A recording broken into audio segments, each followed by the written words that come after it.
تخيل لو كانت هناك كلمة إذا قلتها تغير الزوج أو الزوجة للأفضل، بحيث لا يحصل بعدها إيذاء بالكلام أو الأفعال بينكما أبدا، وفوق هذا صلح أبناؤك وتحسنت صحتهم وتفوقوا في دراستهم، حتى لما كبروا تزوجوا من الصالحين وترتاح معهم ترتاح.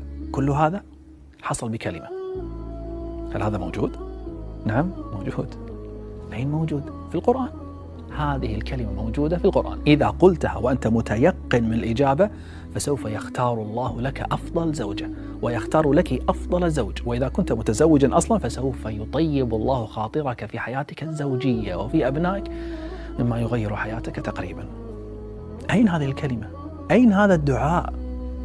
قال تعالى: والذين يقولون ربنا هب لنا من أزواجنا وذرياتنا قرة أعين واجعلنا للمتقين إماما.